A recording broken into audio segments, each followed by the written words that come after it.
La Polynésie française est située en plein cœur du Pacifique, à 4000 km de toutes les côtes.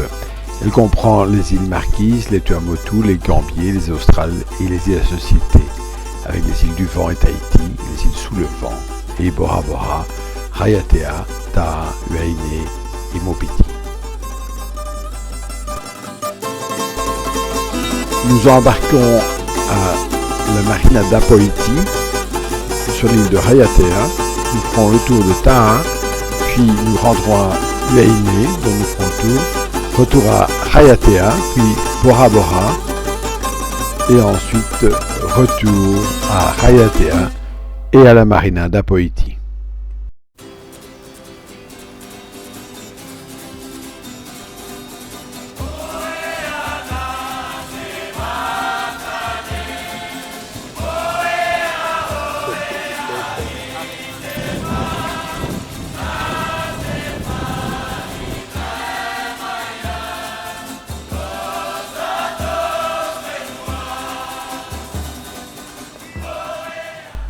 Située dans le même lagon que Raiatea, l'île de Taha offre un avant-goût de paradis terrestre.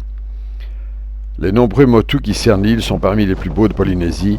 La profondeur du lagon de Taha de 10 à 30 mètres permet d'en faire le tour complet en voilier.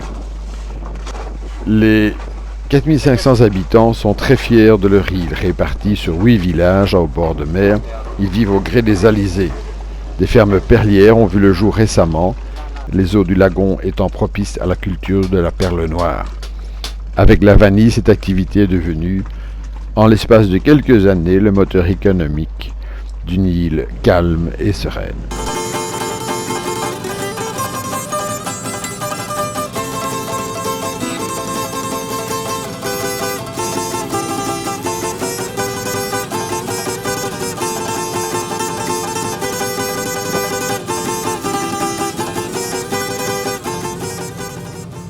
La navigation dans le lagon n'est guère compliquée, à partir du moment où on a loué un catamaran ou un dériveur lesté. Le balisage est particulier, les bouées rouges se trouvent vers la terre, les bouées vertes vers le large, les motus. Il est recommandé d'utiliser des lunettes de solaire polarisées pour repérer les patates de corail.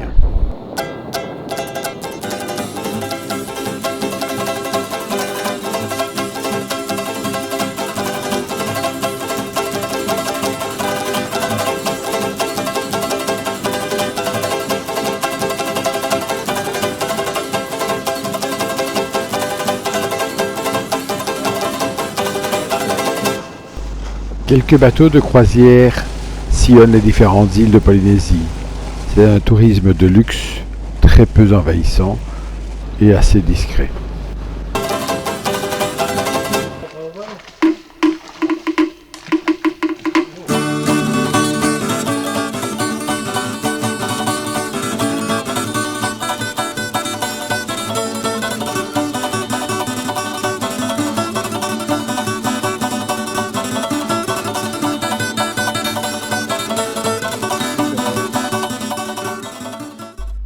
Seconde île de Polynésie, après Tahiti, Raiatea est considérée par les anciens Polynésiens comme le berceau de leur civilisation millénaire.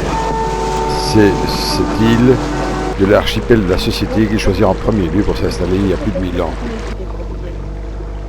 9 passes autour de Raiatea et de Taha permettent de communiquer le lagon avec l'océan, et elle a la particularité d'avoir une rivière assez étendue, Whaaroa, que nous allons remonter.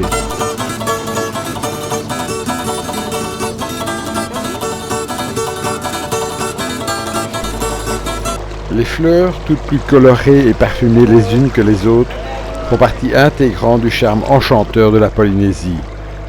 Pourtant, très peu d'entre elles sont véritablement endémiques, la grande majorité ayant été introduite d'abord par les populations polynésiennes venues s'établir sur ces îles paradisiaques, puis par les navigateurs européens, et enfin par des botanistes passionnés, au rang desquels figure un Américain, Harrison Smith.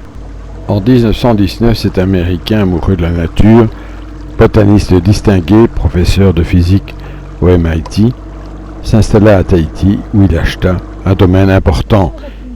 Il réussit à acclimater près de 250 espèces nouvelles.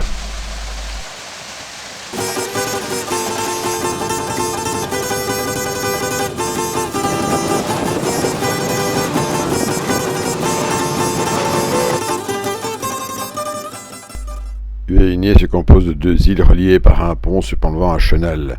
Enchâssée dans un grand lagon unique, elle s'étale sur 75 km². Il s'agit d'une île ancienne née de 3 volcans distincts. Elle se compose de 8 villages et la population, forte de 5600 habitants, est essentiellement rurale. Une variété locale de cette orchidée sauvage qu'est la vanille est issue du croisement entre la vanille mexicaine et celle des Antilles. Les gousses de cette Vanilla tahitensis, au parfum irrésistible, sont très appréciées.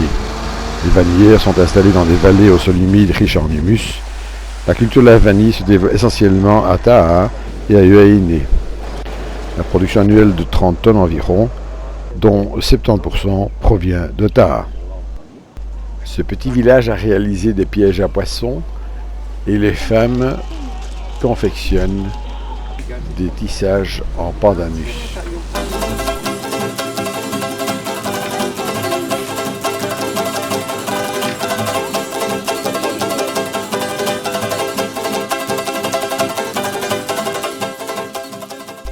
On ne connaît pas avec certitude l'origine du nom de cette île. Ua signifie sexe et in femme. Il semble que cette île déserte ait été colonisée pour la première fois aux environs de l'an 850. Elle ne fut découverte qu'en 1769 par James Cook. Huahéine est l'île des sites remarquables. Des fouilles ont permis de mettre à jour des fragments de pirogues, des outils en nacre, en pierre et en os, datés des années 800 à 1100 de notre ère. En bordure du lac Fauna Nui de Maeva, de nombreux marais témoignent de la grandeur de la civilisation maori. Le Whare Poté, lieu de réunion, pouvait contenir jusqu'à 350 personnes.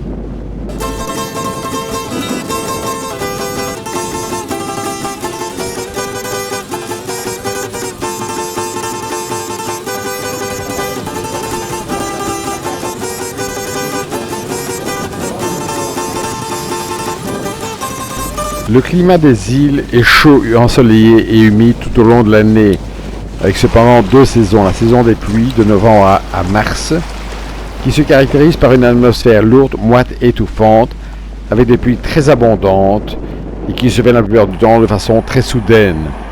La saison sèche concerne les mois d'avril à octobre, juillet et août, offrant une fraîcheur toujours très attendue.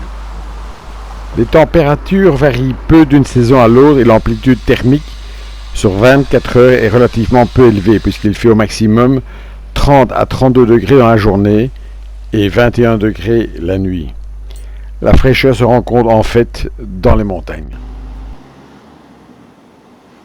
De nombreuses fermes perlières cultivent aujourd'hui l'huître Pinctada margaritifera, la seule variété au monde à produire naturellement une perle de couleur noire, qui permet de proposer un bijou rare et unique sur le marché international. Ses formes, son lustre, son éclat et son orient ou sa teinte lui confèrent une noblesse inégalable.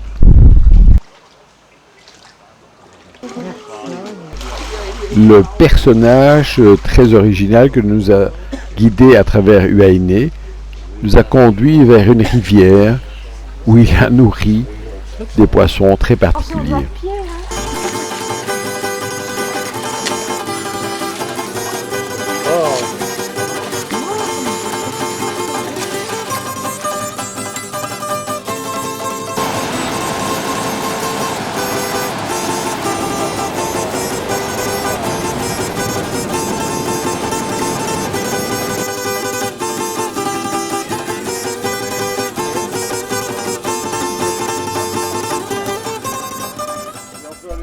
Nous apercevons ici le chenal qui fait communiquer les baies de Maraoé et le port de Buraïne entre les 2 îles de Huahéine, Huahéine Iti et Huahéine Nii.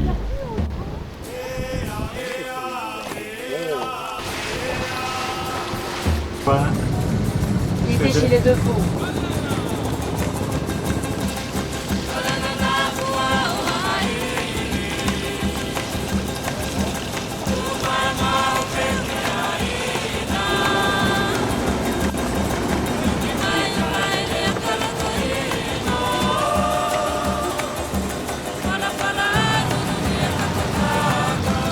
Mais faites gaffe, hein.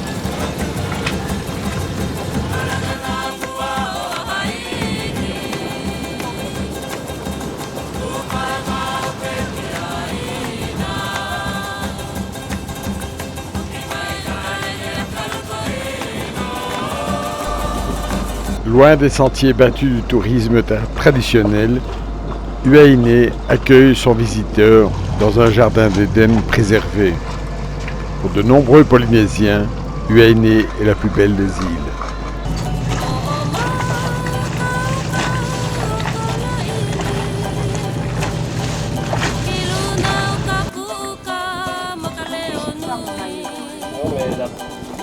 Ça ressemble un petit peu.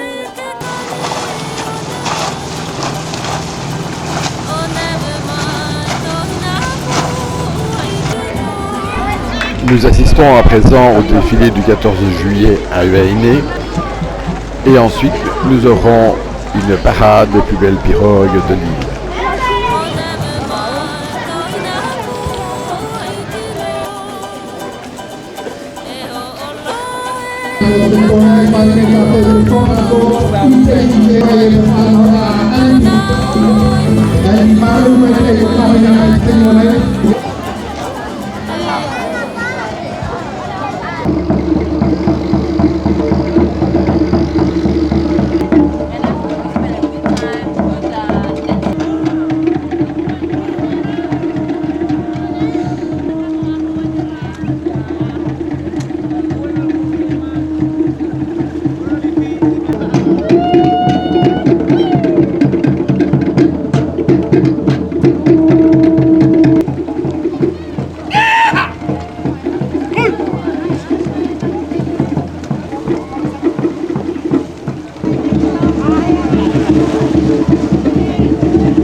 Wala po po.